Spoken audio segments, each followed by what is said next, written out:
Hello everyone, the Army of Otters here, and welcome back to, well, of course, when I'm trying to film the opening shot, there is a dragon attack. Anyways, welcome back to Unexplored Skyrim. This is a series where we look at locations and just try to find interesting things, interesting facts, and just kind of go to places people might not be so familiar with.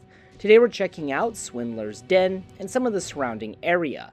Now, most people probably visit Swindler's Den because of the quest in My Time of Need. Now, I already covered this location in my hour-and-a-half long Whiterun video, but I figured I'd go ahead and cover it one last time, just because that video is an hour and a half, and maybe some people didn't want to watch that, which I don't blame them. A lot of you are very busy and don't have time to watch such a long video, so this is the shorter version, where we're just looking at Swindler's Den.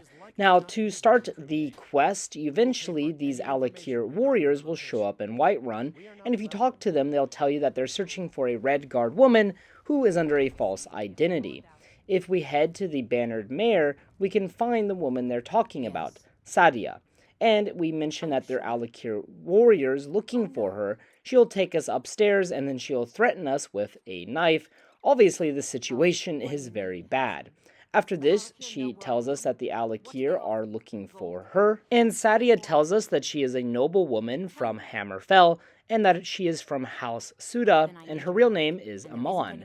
According to her, she was forced to flee to Skyrim after she spoke out against the Aldmeri Dominion, and then the Aldmeri Dominion hired the Alik'r to hunt her down and to kill her. Now, there is some debate online about how honest and truthful she is, because according to the Alik'r, she actually betrayed Hammerfell and sold out Hammerfell to the Thalmor, which would be a pretty heavy crime. But whoever you side with, we can move forward with the quest all the same. Saadia will instruct us to go to Dragon's Reach Dungeon, or like the Whiterun Jail, where there's an Alik'r warrior who was arrested for illegally trying to enter the city. He offers to tell us where the Alik'r Warriors are hiding in exchange for paying his fine, which is 100 gold. So we'll go talk to the Whiterun guard, pay the prisoner's fine, and then he is free to go, and he will tell us that the Alik'r are hiding out at Swindler's Den. So here on the map, you can see Swindler's Den directly west, kind of a little bit north of Whiterun. Now, there's 3 unmarked locations around the den, so we'll go ahead and cover those. To the south of Swindler's Den is a Shrine of Stendarr. Here we can find a strong box with some decent loot inside of it, and also we can find a skill book on this shrine, so make sure you pick that up. This will increase your enchanting skill, so pretty good. And here's the location of this small shrine, like I said, just south of Swindler's Den. Then, if we head to the west of the den, we'll eventually find this little, depression or, pond, and there will be a saber cat at this location. Depending on your level, apparently, there might be 2 saber cats. Anyways, kill the saber cats because, well, they will eat you if you don't kill them first. So, put your mace inside of his mouth, and go over here to the other side of the pond. There's going to be, a mammoth skeleton. And then there's going to be a bandit. You want to loot the bandit because he has a skill book, Beggar, which will increase your pickpocketing skill. Really good. After this, if we continue further west, we'll have a quick, fast encounter with the Thalmor. And these Thalmor assassins are actually triggered by the quest. So once you start this quest, you might have this assassination attempt by the Thalmor, and on their bodies we can find this note: Judicial Execution Order, asking for these Thalmor agents to kill me. Thanks a lot. But anyways, we can move up on this shrine, and there's some gold and stuff like that. And again, this is just west. Apparently there's a skill book here, according to the wiki. However, I couldn't find it, so if you know where it is, please post it in the comments section below. Anyways, I also decided to go check out some of these old ruins, and I found Legate Quinton Scipius, probably Scipius, I think. Anyways, doesn't matter, but I don't know what he was doing over here, but apparently he's involved in the Legion siege on Whiterun. After that, we can finally head on down to Swindler's Den. There's a lone bandit outside, and as we head in, we can hear an interesting conversation. I'm not sure I like these Alik'r warriors hiding out here. They seem like trouble. Keep it to yourself. They're not paying us to talk. They'll be gone as soon as they've found whoever they're looking for.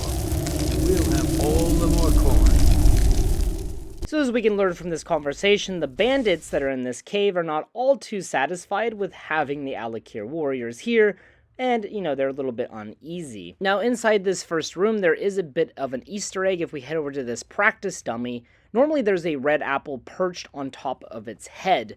Now, the apple probably fell down during the fight with the bandits for me, but for you, it'll probably hopefully still be there. And this is a reference to the story of William Tell, who had to shoot an apple off of his son's head. And amusingly, the dummy has 2 iron arrows already in it, but they are not close to the head. So obviously these bandits are very bad shots.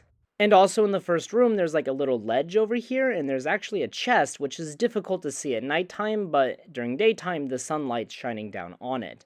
After that, we'll continue our way further into the cave, and for the most part, this is just kind of a standard Skyrim bandit cave. Just make your way through killing the bandits. Now, eventually you'll come into this very large room that's kind of 2 levels, and there's some golden stuff on this table, so make sure you take that. And eventually you have to kind of go into this smaller cave, which kind of wraps around and goes up to the 2nd level. Now in here we can find a really funny Easter egg. We can find a skeleton in a thing of hay who's reaching for an ale. Obviously this lad wants one last drink before he died, but probably didn't get it. Don't know why he died in that hay or who put him there, but anyways, seems like a very torturous way to go. On the 2nd level we can find a skill book on top of that bedroll. And then we'll continue our way throughout the cave, but from here there really isn't a whole lot of else or as far as loot, and eventually we will find Kematu. And he's the one that tells us that Saadia is the one that betrayed Hammerfell. So obviously we have 2 conflicting stories. I don't know who to believe. I ultimately decided to side with Saadia because of chivalry or something, I guess. I don't know, but that's probably a bad reason. But what do you guys think? Who do you think is telling the truth? Are the Alik'r Warriors actually doing good, or is Saadia innocent? What do you guys think? Let me know in the comments section below. So yeah, after this, I told him I'm hired to kill you. That's the job I'm going to do. A small fight broke out with all of the Alik'r Warriors. Eventually, they were all killed, though. And then there's a large chest in this room, which we can loot for some random leveled loot. And after that, we can make our exit from the cave. Now, if we head back to Saadia, we can tell her that we completed her contract. We killed the leader of the Alik'r Warriors, and that she is now safe, and we can only hope that she's really telling the truth, and she's not, like, working with the Thalmor, but hey, what are you gonna do? Now, one last thing I wanted to mention is apparently this quest can go very quickly, because upon entering Swindler's Den in the first room, you can spam jump up some boulders on the right, which will take you to a path that leads to the final hall. Normally, this is the quick exit that's typical of Bethesda dungeons, but we can actually kind of jump into that area. But besides that, thank you guys so much for watching this video. What do you guys think? Who is in the right, Saadia or the Alik'r Warriors? Let me know below. And let me know if there's anything I missed at Swindler's Den in that area or about this quest. What do you guys think of this quest? As always, if you have any ideas for future videos or future locations, please post them in the comment section below. Thank you guys so much for watching. This Skyrim series has been doing really well lately, and I'm really happy that you guys enjoy it, and I'll be sure to have a lot more Skyrim content coming shortly. Also, man, this game can just be so freaking beautiful sometimes. Look at that aurora. Wow. Anyways, as always, guys, until next time.